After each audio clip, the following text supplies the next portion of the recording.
Mesdames et messieurs, ravi de vous retrouver dans le cadre de cette émission. Tu dois comprendre, avec ce thème, il y a un temps pour tout. Nous avons parlé de David et nous continuerons de parler de lui. David qui avait été choisi par Dieu, alors que Saül, qui était encore roi, avait déjà été rejeté.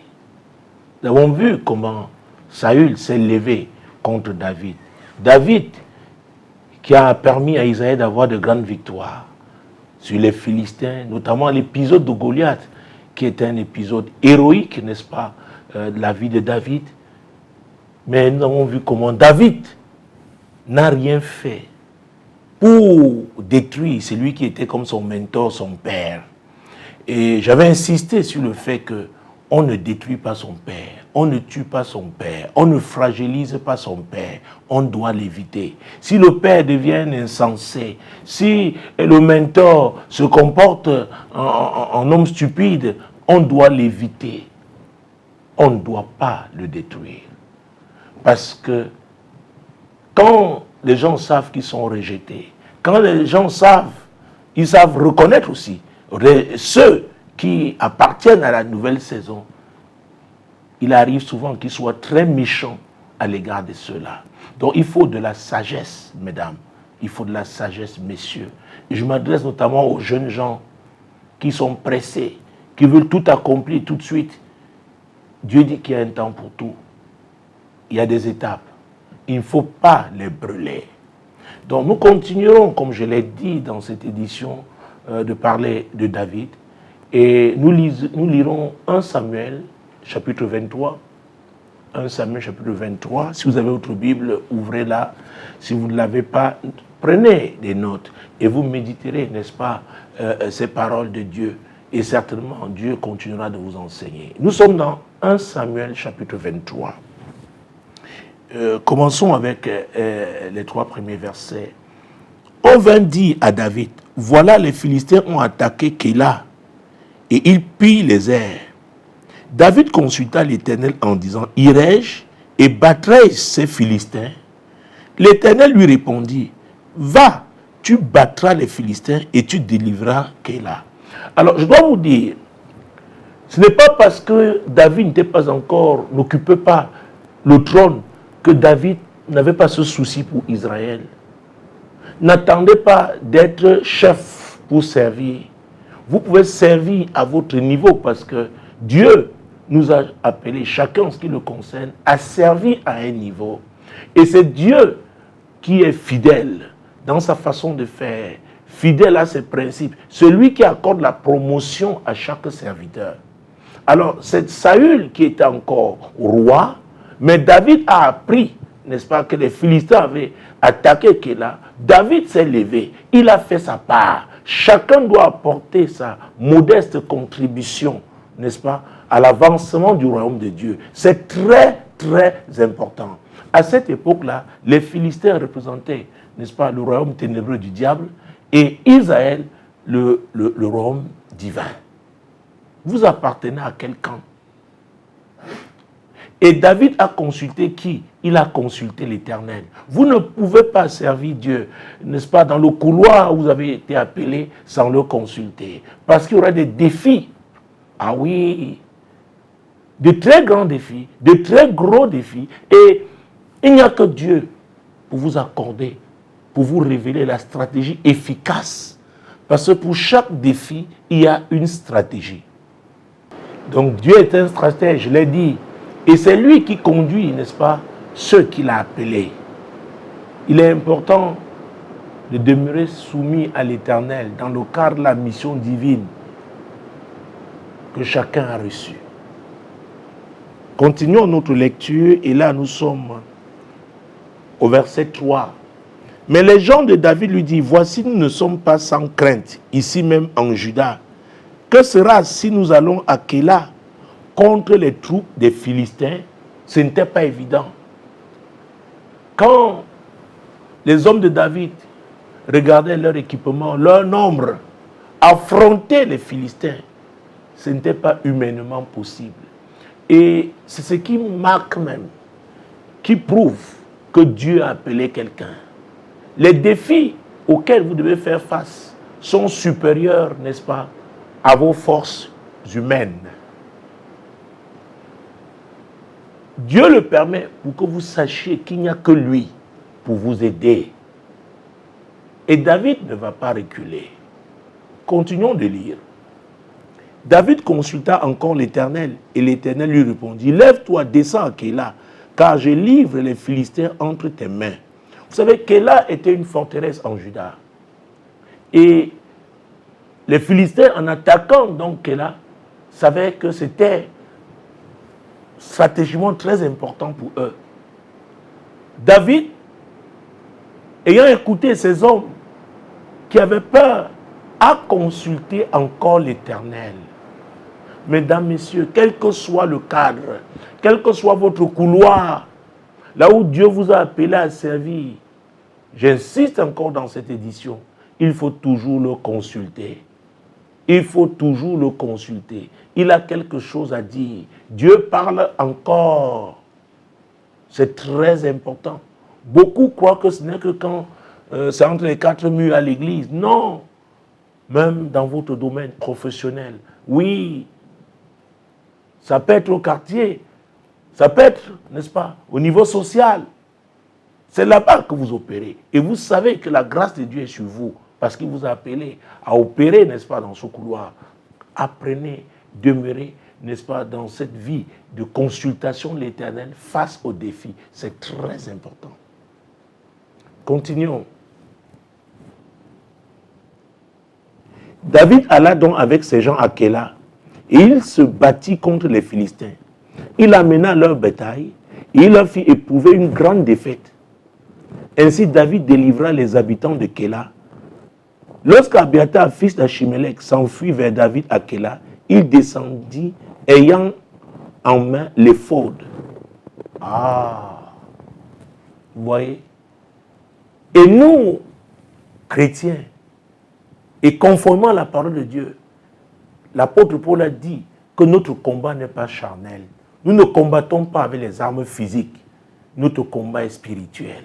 Ah oui, la prière, oui, la prière. Donc chacun à son niveau. C'est pourquoi chacun doit prier. Parce que ceux qui sont en face, ils ont des armes que vous n'avez pas. Et l'apôtre Paul a dit que notre combat donc étant spirituel, nos armes ne sont pas charnelles. Nos armes sont spirituelles. Donc il faut recourir à Dieu. Ce n'est pas cette violence, n'est-ce pas, physique, qui va vous aider à accomplir la mission que Dieu vous a confiée. Dieu est capable. Et il dit qu'il y a un temps pour chaque chose. Il sait qu'il y a des difficultés. Il sait qu'il y a des épreuves. Mais il s'attend à ce que vous conformiez à ses règles. Ne forcez rien. Ne cherchez pas à détruire comme les destructeurs. Tout ce qui est destruction vient du diable. Dieu bâtit. Et la Bible déclare, si l'Éternel ne bâtit, ceux qui bâtissent travaillent en vain. Donc, il faut bâtir avec l'Éternel. Je sais que ce n'est pas facile. À un moment donné, on est comme impatient. Mais la patience est un fruit de l'esprit. Et Jésus a dit, celui qui persévérera jusqu'à la fin. Nous devons persévérer. À la méchanceté, nous ne devons pas répondre par la méchanceté. À la violence, vous ne devez pas répondre par la violence. Non. Quand il y a la haine, vous venez avec l'amour. Quand il y a la rancune, la rancœur, venez avec le pardon. C'est Dieu. C'est la lumière de Dieu qui est en train de luire quand vous le faites. Parce que chacun de nous, notamment ceux qui ont choisi de suivre Jésus, sont des ambassadeurs. Nous sommes tous des ambassadeurs de Christ. Et nous avons un devoir d'exemplarité. C'est très important. Continuons. Nous sommes au verset 7. 1 Samuel 23. Saül fut informé de l'arrivée de David à Kéla et il dit, Dieu le livre entre mes mains, car il est venu s'enfermer dans une ville qui a des portes et des barres. Vous voyez ça? Je vous ai dit que Kéla était une forteresse. Voilà David qui a délivré Kéla. Mais Saül, qui est un ex-coin, quelqu'un que Dieu a rejeté, mais qui s'accroche. Mesdames, messieurs, il y a des gens qui s'accrochent dans tous les domaines de la vie. Ils s'accrochent parce qu'ils savent qu'ils n'ont plus la grâce, mais ils veulent demeurer. Il faut savoir comment gérer ces personnes. C'est très, très important. On les trouve même au sein de nos familles. Il faut savoir comment les gérer. Vous avez besoin de la sagesse de Dieu. Et voilà l'homme qui a donc délivré Kéla. Saül n'était pas capable d'affronter ce défi. Mais Saül voit, n'est-ce pas, en cette action héroïque, n'est-ce pas, de David, l'occasion rêvée de le détruire. Voilà ce qui arrive aux appelés de Dieu. Ah oui, c'est ingrat, hein? Je sais de quoi je parle. Si vous avez été appelé à servir Dieu, même si c'est à l'église, comme nous autres, oh mon Dieu, mon roi, vous allez affronter l'ingratitude, la méchanceté des hommes. Continuons. Et Saül convoqua tout le peuple à la guerre, afin de descendre à Kéla et d'assiéger David et ses gens. Les Philistins s'étaient rassemblés contre Kéla. Il n'a pas convoqué le peuple pour la guerre. Maintenant, la guerre, c'est contre qui? David. Loin de l'Éternel. Mesdames, messieurs, faites très attention. Quel que soit le cadre, ne vous attaquez pas à un loin de Dieu. Même s'il paraît fragile, ne le faites pas. Même s'il est naïf, ne le faites pas. Dieu l'a appelé et Dieu va le protéger aussi longtemps qu'il demeure fidèle parce qu'il doit accomplir une mission. C'est très important. Oui. Verset 9. David, ayant eu connaissance du mauvais dessein que Saül projetait contre lui, dit au sacrificateur Abiathar, apporte les fautes. Et David dit, Éternel, Dieu d'Israël, ton serviteur apprend que Saül veut venir à Kéla pour détruire la ville à cause de moi. Oui, on peut détruire tout un quartier à cause d'une personne. Parce que la personne est porteuse d'une grande vision. Et ça, c'est l'œuvre du diable. Il est le destructeur. Mais qu'est-ce que David est en train de faire ici? David veut consulter l'Éternel. David avait avec lui un sacrificateur. C'est très important. Parce qu'il savait que c'est Dieu qui l'avait appelé. Verset 11. Les habitants de Kéla me livreront-ils entre ses mains? Saül descendra-t-il comme ton serviteur l'a appris? Éternel Dieu d'Israël, daigne le révéler à ton serviteur. Voilà, David continuait d'entretenir cette relation intime avec Dieu. Il lui pose une question. Il attend de Dieu une réponse. Parce que Dieu est un communicateur. Il avait déclaré que Dieu parle tantôt d'une manière, tantôt d'une autre. C'est nous qui sommes le plus souvent distraits. Continuons. L'Éternel répondit, ils te livreront. Vous voyez? Donc fais attention. Tu as délivré Kéla, mais ces gens-là ne sont pas prêts à payer le prix pour toi. Voilà ce qui arrive aux héros, aux hommes que Dieu a appelés. Continuons. Alors David se leva avec ses gens au nombre d'environ 600 hommes. Ils sortirent de Kéla et s'en allèrent où ils purent. Où ils purent. Oh mon Dieu, c'était un moment difficile. Ils se sont débrouillés. Saül, informé que David s'était sauvé de Kéla, suspendit sa marche. L'objectif était David. Il faut faire très attention. C'est pourquoi les gens aussi qui sont autour d'un David doivent savoir qu'ils doivent œuvrer pour protéger David. Ils ne doivent pas être légers. Ils ne doivent pas être distraits. Quand je parle de légèreté, ils ne doivent pas être facilement corruptibles. Oui, ce sont des gens qui croient en une vision et qui œuvrent, travaillent, payent le prix, se sacrifient pour la vision. C'est très important. L'Afrique a besoin aujourd'hui des femmes et des hommes de vision. Pas des gens qui veulent des intérêts immédiats, qui veulent accumuler l'argent qu'ils ne pourront même pas dépenser. Même leurs petits-enfants ne pourront pas, n'est-ce pas, dépenser cet argent. Non! L'Afrique a besoin des femmes, des hommes, une jeunesse qui a une vision. C'est très important. Continuons. David demeura au désert, dans les lieux forts, et il resta sur la montagne du désert des Ziph. Saül le cherchait toujours, mais Dieu ne le livra pas entre ses mains. Vous voyez, mesdames, messieurs, pourquoi vous inquiétez? C'est Dieu qui vous a appelé.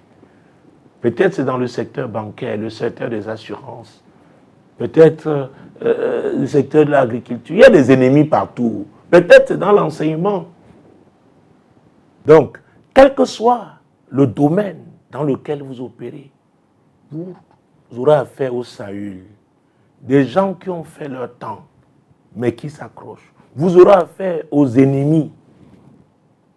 Il est important de savoir comment leur résister. Et vous ne saurez leur résister sans l'Éternel. Vous ne sauriez leur résister sans l'Éternel. Continuons, verset 15. David, voyant Saül en marche, pour attenter à sa vie, se tint au désert des Ziph, dans la forêt. Ce fut alors que Jonathan, fils de Saül, se leva et alla vers David dans la forêt. Il fortifia sa confiance en Dieu. C'est très important. Jonathan avait une alliance avec David. Il savait que David était le choix de Dieu. David était l'homme de la saison. Mais c'est son père qui occupait encore le trône. Il a choisi de soutenir la vision de Dieu, de soutenir l'homme de Dieu. Il y a des femmes de Dieu, il y a des hommes de Dieu dans tous les domaines. Il faut les identifier et faire le choix de les soutenir, même s'ils sont encore faibles, même s'ils n'ont encore rien. C'est une affaire de temps.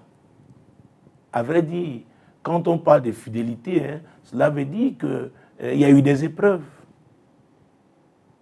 Oui, il y a un temps pour tout. Continuons. Alors, c'est Jonathan qui parle à David. Et lui dit donc, ne crains rien, car la main de Saül, mon père, ne t'atteindra pas. Tu régneras sur Israël et moi je serai au second rang près de toi. Saül, mon père, le sait bien aussi. Et ça, c'est capital. C'est crucial. Chacun de nous devrait comprendre ce que Jonathan le dit. Donc, ceux-là qui ont été rejetés, ceux qui ont fait leur saison, ils le savent.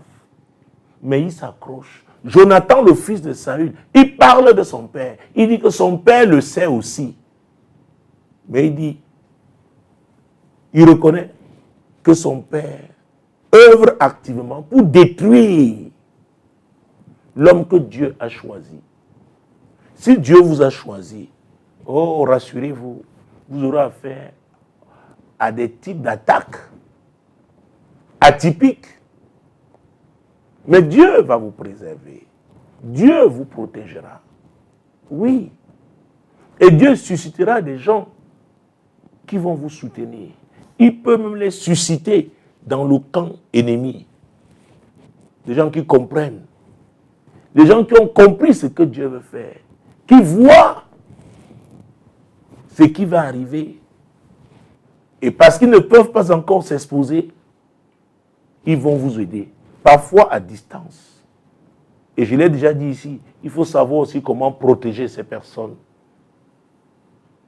Vous avez besoin de sagesse. Verset 18.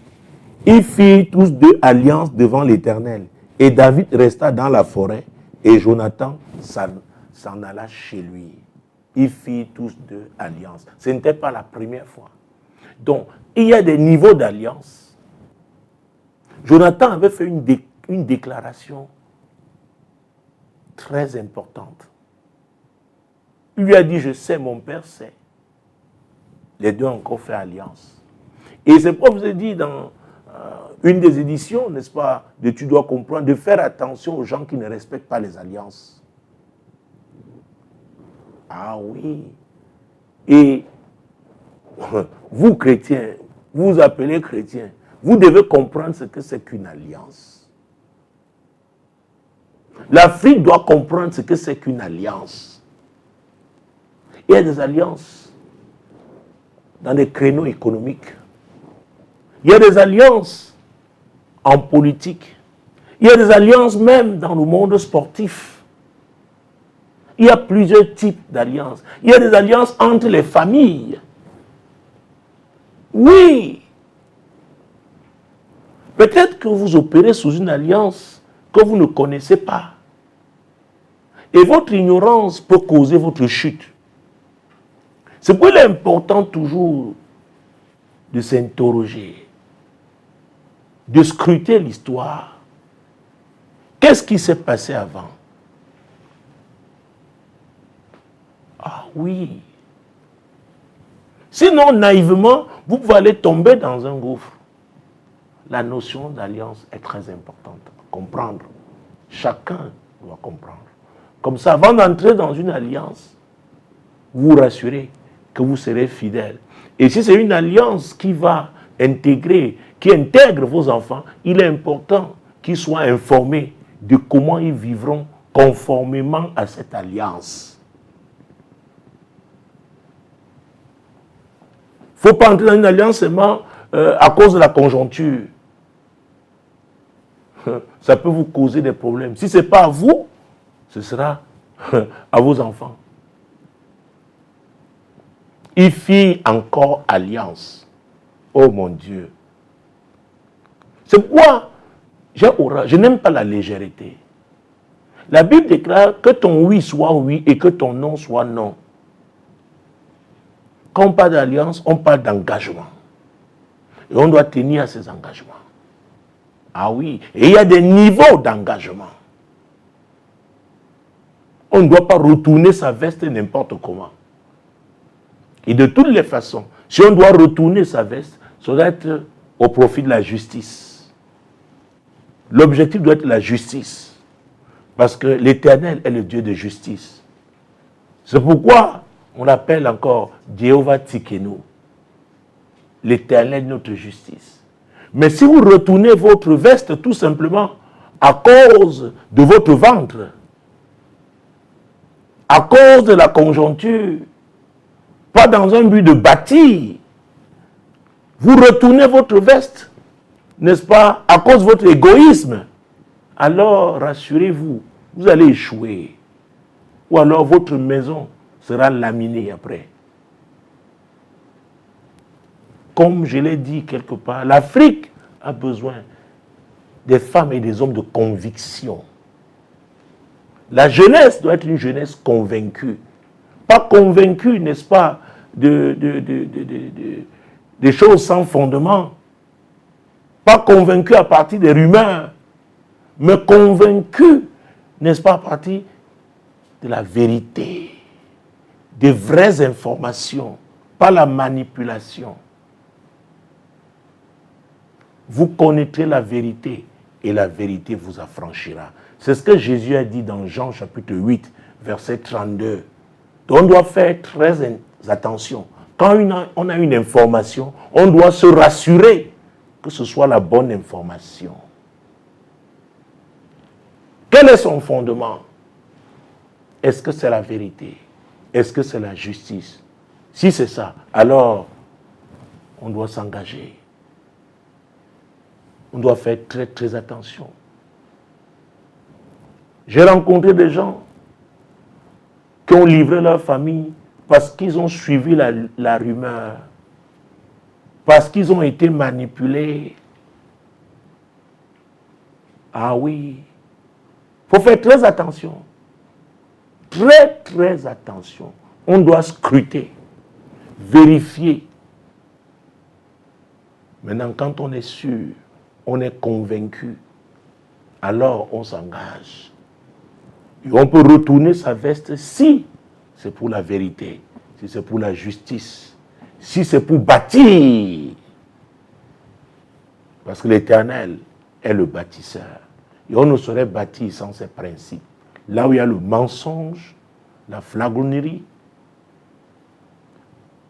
le vol, la corruption, Dieu n'est pas là. Dieu n'est pas là. Évitez ce genre de pain, ce genre de blé, ce genre de vin. C'est entaché de corruption, de soyeux. Ça ne va pas bâtir. Continuons. Verset 19. Les Iphiens montèrent auprès de Saül à Gibéa et dirent, David n'est-il pas caché parmi nous, dans des lieux forts, dans la forêt, sur la colline de Aquila, qui est au midi du désert? Descends donc, ô roi, puisque c'est là tout le désir de ton âme, et à nous de le livrer entre les mains du roi. Vous voyez, il y a des gens qui sont toujours là pour exciter. Ce sont les agents du diable. Ils veulent détruire ce que Dieu a décidé de faire. Continuons. Saül dit, que l'Éternel vous bénisse de ce que vous avez pitié de moi. Allez, je vous prie, prenez encore des informations pour savoir et découvrir dans quel lieu il a dirigé ses pas et qu'il y a vu, car il est, m'a-t-on dit, fort rusé. Alors cette ruse n'est pas la ruse diabolique, à vrai dire, il a la sagesse de Dieu, il a le flair de Dieu, il sait écouter l'Esprit de Dieu et il obéit promptement à l'Esprit de Dieu. Ce qui fait que quand l'ennemi a fait son plan, il a conclu, il est sûr qu'il va réussir. Après, Dieu l'oriente. C'est pourquoi vous ne pouvez pas réussir à avoir la victoire sur les agents des ténèbres si vous n'avez pas fait le choix de la lumière. C'est une affaire de choix. Alors, si vous êtes des ténèbres, vous voulez attaquer le camp des ténèbres, rassurez-vous alors que chez le diable, qui est le père des ténèbres, quand vous fassiez les plus grands sacrifices, en ce moment-là, il s'agira de la bataille des sacrifices. Celui qui offre le plus. Est-ce que vous avez les moyens d'offrir plus que celui-là? Donc, avant de vous engager dans certaines batailles, il est important de vous asseoir, de réfléchir. J'ai affaire à qui? Il dépend de quelle source. Et quelle est ma source? Il y a deux camps dans ce monde. Le camp de la lumière, le camp des ténèbres. Mais l'apôtre Paul a dit que le diable se déguise en ange de lumière. Mais il n'est pas la lumière. Il n'est pas la lumière. Ah, vous devez le savoir. Continuons. Examinez et reconnaissez tous les lieux où il se cache, puis revenez vers moi avec quelque chose de certain, et je partirai avec vous. S'il est dans le pays, je le chercherai parmi tous les milliers de Juda. Alors, Saül ne voulait plus s'engager comme il a fait dans le passé, parce qu'il a échoué dans toutes les tentatives. Si vous êtes encore vivant, c'est parce que Dieu vous a protégé, et il tient à ce que vous accomplissiez la mission qu'il vous a confiée. Les gens vous ont cherché. Il y en a depuis votre enfance. Il y en a, c'était au collège. Il y en a, c'était à l'université. Mais c'est Dieu qui vous a toujours protégé. Et vous devez en être conscient. Le moment est venu pour vous de vous engager totalement, d'être entier avec le Seigneur. C'est très important. Parce que les défis sont à un autre niveau. Ah oui. Peut-être vous avez cru que c'est parce que vous êtes très intelligent, parce que vous êtes très futé, parce que vous êtes rusé. Non, Dieu vous a préservé. Mais le moment est venu pour vous de vous engager. Parce que quand Dieu fait quelque chose, c'est à lui seul la gloire. Donc ne croyez pas que Dieu vous donnera la victoire pour que vous alliez célébrer avec les agents des ténèbres. Ça ne se passe pas comme ça. Non. Continuons. Ils se levèrent donc et allèrent à Ziph avant Saül. David et ses gens étaient au désert de Mahon, dans la plaine au midi du désert. Saül partit avec ses gens à la recherche de David. Et l'on en informa David, qui descendit le rocher et resta dans le désert de Mahon.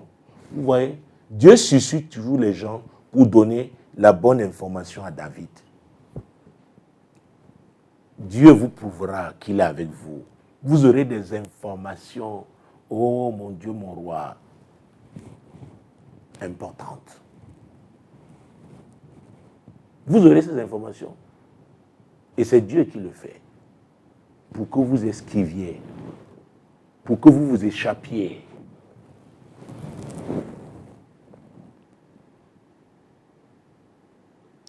Saül marchait d'un côté de la montagne et David avec ses gens de l'autre côté de la montagne. David fuyait précipitamment pour échapper à Saül. Mais déjà Saül et ses gens entouraient David et les siens pour s'emparer d'eux. Vous voyez ça? Pour s'emparer de qui? De David et ses gens.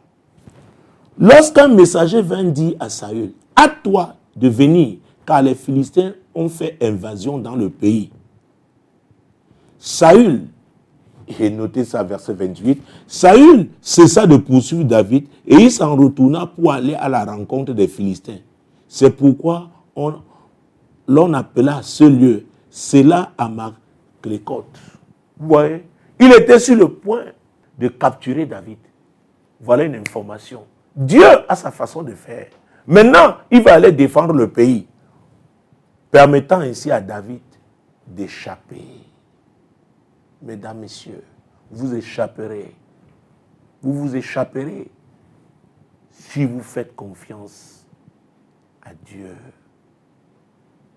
Placez votre confiance en l'Éternel.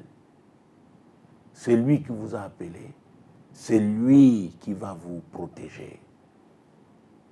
Pour beaucoup d'entre vous, vous pouvez témoigner de comment vous avez survécu à des complots, survécu, n'est-ce pas, à des pièges. Vous avez échappé. Humainement, c'est inexplicable. C'est Dieu. Encore une fois, le moment est venu pour vous de vous engager entièrement. La grande victoire que Dieu veut vous donner, il veut que la gloire lui soit rendue. Méditez ces paroles.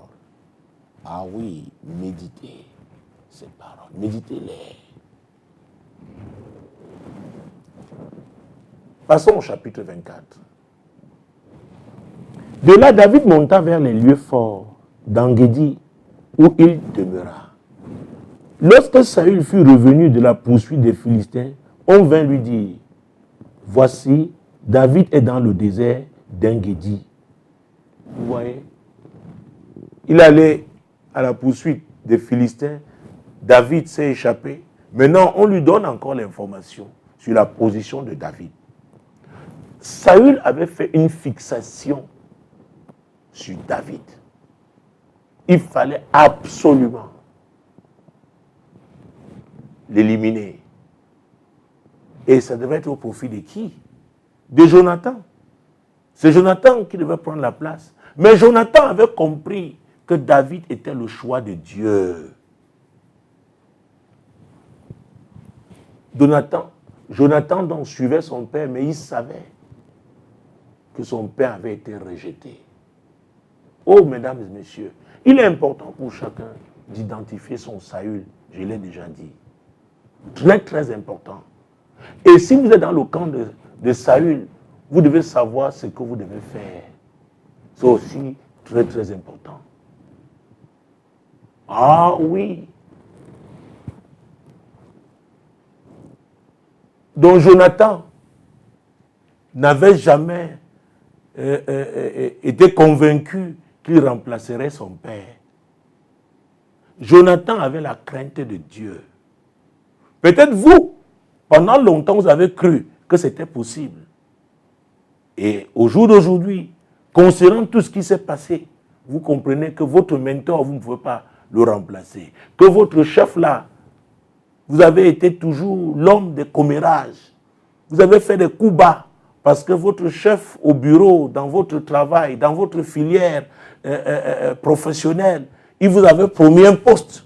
Maintenant, vous comprenez qu'il n'est plus capable de vous donner ce poste. Dieu est miséricordieux. Demandez pardon à Dieu et engagez-vous dans la voie de la justice, la voie de la vérité, la voie où Dieu s'est choisi un homme. Il s'est choisi un homme. Et démarquez-vous dès maintenant. C'est très important. Avant qu'il ne soit trop tard.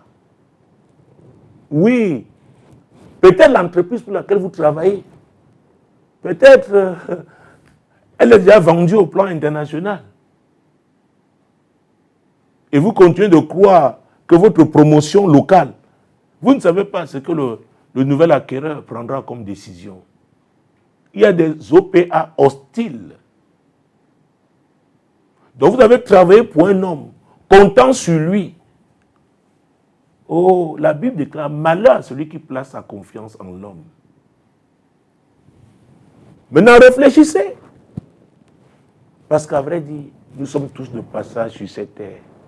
Tout ce que nous faisons pour gagner, pour accumuler, la Bible parle de la vie éternelle. Vous serez dans quel camp? Votre vie éternelle peut être en enfer. Mais moi, je suis là pour vous conseiller, n'est-ce pas, la voie du Seigneur. Il est réservé aux hommes de mourir une seule fois, après quoi viendra le jugement. Et un jour, vous tiendrez devant le Seigneur, il vous demandera quel est le choix que vous avez fait lorsque vous viviez sur la terre. En qui avez-vous cru? Beaucoup diront, j'étais membre de telle église. Je connaissais tel pasteur. Même le pasteur se bat. Parce que si lui-même n'est pas trouvé fidèle, il ira en enfer. Donc ce n'est pas une affaire de titre religieux. C'est d'abord une affaire d'engagement. Jésus a dit, je suis le chemin, la vérité et la vie. Et nul ne peut aller au Père que par moi. C'est très important. Et si vous avez choisi Jésus, ce choix vous amène à servir. Servir avec des principes de justice. Pas avec le mensonge. Pas avec le favoritisme. Non. Servir. Pas avec égoïsme. La justice élève une nation. En commençant par le cercle familial. Oui, à l'école. En entreprise, dans le monde sportif, politique.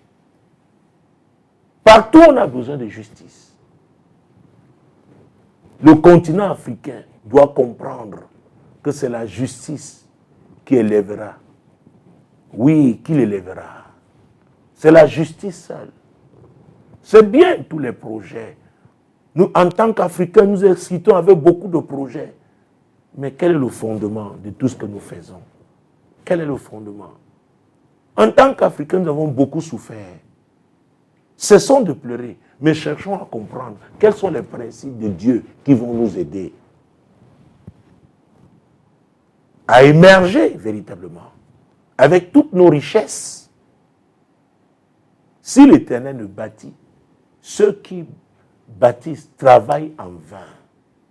Si l'Éternel ne garde, ceux qui gardent veillent en vain. C'est le Psaume 127, verset 1. Et c'est ce même Dieu qui a dit, il y a un temps pour tout. Dieu veut que l'Afrique se lève, mais l'Afrique doit comprendre qu'elle ne saurait effectivement émerger sans les principes de Dieu. Au commencement était la parole. La parole était avec Dieu. La parole était Dieu. Elle était au commencement. Tout ce qui a été fait par elle. Et rien de ce qui a été fait n'a été fait sans elle. Et la parole s'est faite chair. Je sais que beaucoup me diront, oui, les autres ont utilisé la Bible pour nous exploiter. Vous savez, Dieu est fidèle. Et la Bible déclare, mieux vaut la fin d'une chose que son commencement. Et ce passage parle encore du temps. Et c'est Jésus qui avait dit, certains premiers deviendront les derniers. Les premiers deviendront les derniers. Ce n'est pas parce que nous sommes à la traîne aujourd'hui. Cherchons à comprendre ce qu'il faut faire. Cherchons à comprendre. Et appliquons les principes de Dieu. Avec rigueur. Et nous verrons, en tant qu'Africains, dans quelques années, parce que Dieu nous a bénis, il nous a bénis. Les richesses qu'il nous a données, c'est pour cette saison d'élévation. Nous devons comprendre. Il y a un temps pour tout. Il y a un temps pour comprendre. Voici le temps où pour l'Afrique de comprendre et d'être solidaire, de se regarder, de se parler sincèrement et de comprendre que personne ne peut réussir tout seul. Et qu'ensemble, considérant les principes de Dieu, n'est-ce pas, nous trouverions l'issue. Il y a une clé que Dieu a donnée à ce continent. Mais on ne peut pas être dans les affaires des autres. Être dans leur cercle mystico-philosophique et vouloir utiliser la clé de Dieu pour réussir, ce n'est pas possible. Il y a un choix à faire. Il y a un choix à faire. Il y a un choix à faire. Et je l'ai dit il n'y a pas longtemps. Et les événements m'ont donné raison. Que Dieu permettra que l'Afrique ait le dos au mur pour enfin prendre des décisions courageuses. Mesdames et messieurs, j'espère que vous avez pris des notes.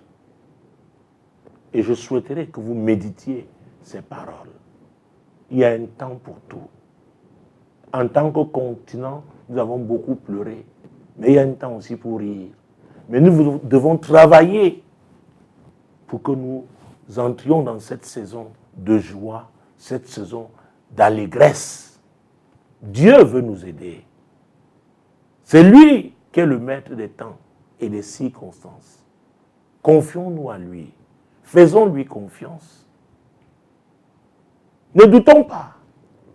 Les autres voudront nous faire douter. Ne doutons pas. Avec l'Éternel, nous réussirons. Jésus est la lumière qui éclaire tout homme.